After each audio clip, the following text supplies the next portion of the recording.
What's up, guys and gals? It's Off-Grid Living and Survival Prep here with Davey Knoll.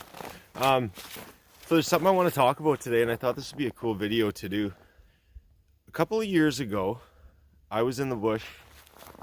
I was cutting this trail, this exact trail right here, and it's very close to my home.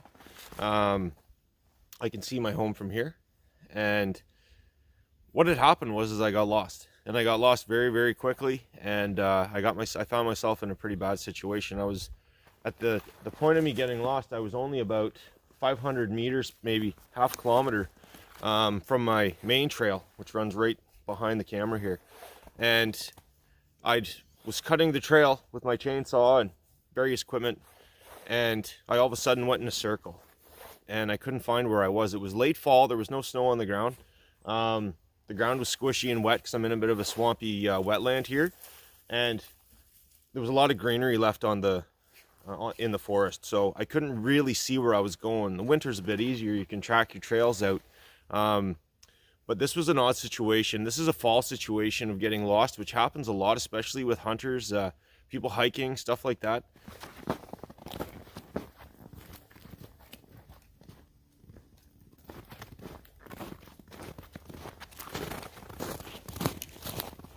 We're at the zone here. We're at the area where I got lost, where I finally decided to myself and said to myself, David, you're lost. Let's move into different zones of thinking, and let's stay calm and try and get yourself organized to spend at least the night here. I knew I was going to have to spend the night. It was getting dark. So yeah, I looked around. I always carry flag tape in my backpack, especially when I'm cutting trails, when I'm blazing trails. And I'll tell you, it's probably the most valuable thing you can bring in the woods with you when you're, when you're an outdoors person or a hunter, whatever it may be. It's very, very useful. So what I did right away, and this makes you feel a little more at home. So I start to mark off a perimeter that's like my little home stretch. Okay, this is my new home. This is where I know I'm going to be living for a little while. I'm looking around to make sure I don't have a lot of standing deadfall around me that's going to take me out in the middle of the night, or if it gets windy. I got some wood around, but I've stopped. I'm done, accepted the fact that I'm lost, and now I'm going to set up my own little town here to get comfortable in. It's really good for your mind.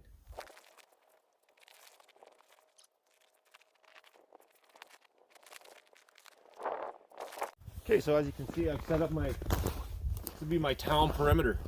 And already I can feel it calming myself down. I can feel myself starting to decompress and go, okay, it acts as someone coming along. They can see the stuff. I know that I'm going to have to stay warm, right? I had my dog with me, Elmer, as well. I knew he was going to generate a little bit of heat with me at nighttime. But I knew I was going to have a fire going. So I gathered, next thing that I did was I started to gather, get everything ready in my fire lay. Your fire lays just have everything ready. So look for birch bark, look for anything flammable. Hopefully you have a lighter in your pocket, or some sort of fire starting device, because if you're not experienced in the woods and you can't get a friction fire going, which for professionals sometimes, depending on the material, it can still take a long time and be very frustrating. So you want to have a fire source on. You get a pack of matches, a lighter, always keep it in your pocket, or your bag. Just throw a bunch of them in a Ziploc bag in the bottom of your day pack. Just having fire out here, I don't know if I would have made it, man. It was cold. Yeah, now we got to get a shelter going. So I have a saw. At the time, I had my chainsaw, which made it a lot easier, but you don't need a saw to build this shelter. It's very simple, it's very effective, it works well, retains your heat well, and really good for peace of mind. So moving on to the shelter portion, there's so many different shelters that you can build that are effective,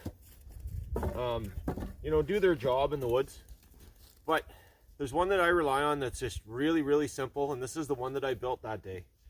So all I want to do, and all I did, was you build, basically, is a little tripod. Pretty close to my fire, but not too close. Not close enough that it's going to cause another problem and light me up in my sleep.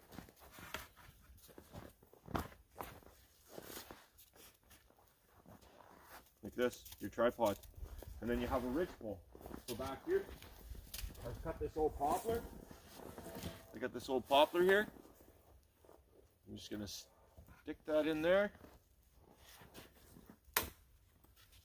Let it kind of lay the way it wants to, so it doesn't flip once it's all set up. And now all we're going to do is we're going to take any scraggle wood we got around, any brush, we're going to lay it on the sides here. And that's going to be our cover. Okay, we're going to get rocking. Okay, so you get your frame up, which is super easy. Piece of string, piece of rope, lash 3 logs together. Make a little tripod. Ridge pole coming down here. Now we want to cover the sides.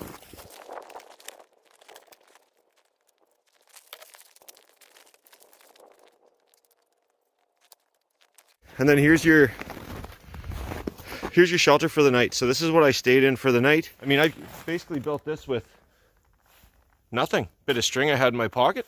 Have a lighter. Thought I saw a rabbit. Be nice for supper. But yeah, just basically nothing. Just breaking sticks off in the woods and putting together a structure. And now you can get your fire going. And you can wander around the woods, you know, like you got your little town set up here now. You can wander around the woods and you can start gathering more debris and more. As you can tell, I don't have any boughs here.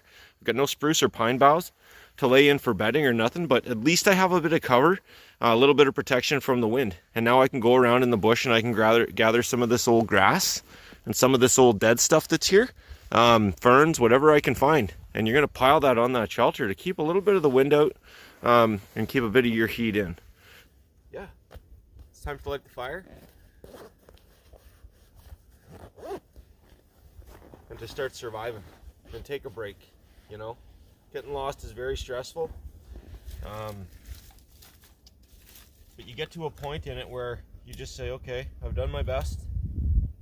I'm tired, I'm hungry, I'm lonely, I'm scared.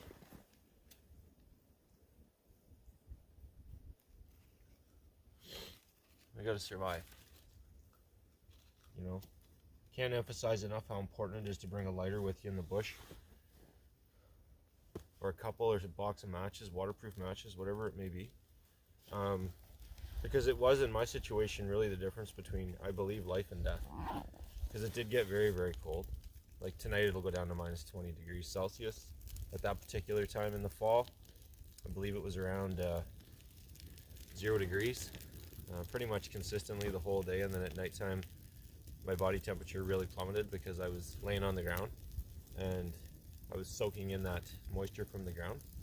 Not to mention I was soaking wet, so a large portion of my evening was just drying my clothes out and surviving, you know. But you got two choices when you get lost: you can roll over and die, or you can get your ass going and survive.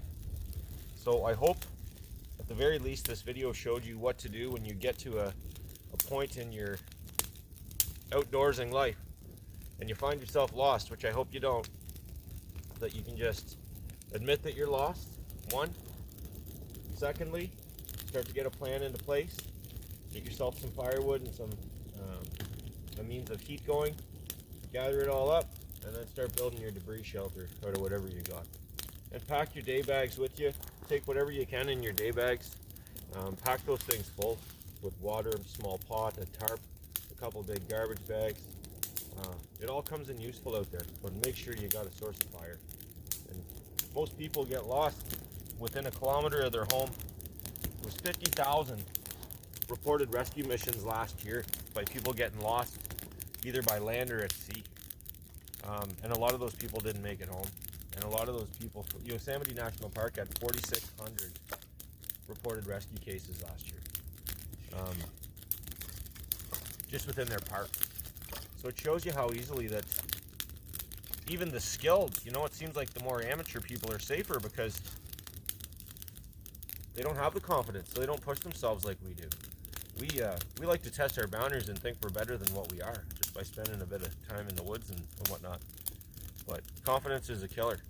Preparedness is a lifesaver, and skill, and a little bit of knowledge. So I hope you enjoy the outdoors, and I just really wanted to emphasize that even though I consider myself a pretty decent survivalist, I was scared. I was really worried. When I woke up in the morning, I know what's around me. There's a river on one side, there's nothing on another side. There's a home on the other side, and there's a road on the other side. So it was actually not till the afternoon, later in the afternoon. So I'd been in the woods for quite an amount of time, gearing up for second night. I heard a car, and I could hear that car was coming from that direction. And I said, okay, well, I gotta do it. I knew it was around 1 or 2 in the afternoon. I had 5 hours of daylight. I grabbed all my stuff, but I left my tape up.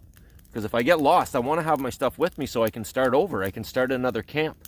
But I want to be able to find my camp. So I marked my camp really well. I started trailing myself, marking myself out. And sure enough, I came right out to that road. But again, heart pounding. So have fun out there. Enjoy the wilderness. Best advice I can give is respect it and be prepared. I love you lots. It's nice to be creating again. I've been real busy over the Christmas holidays. Happy New Year and Merry Christmas to everybody. I know it's a little late.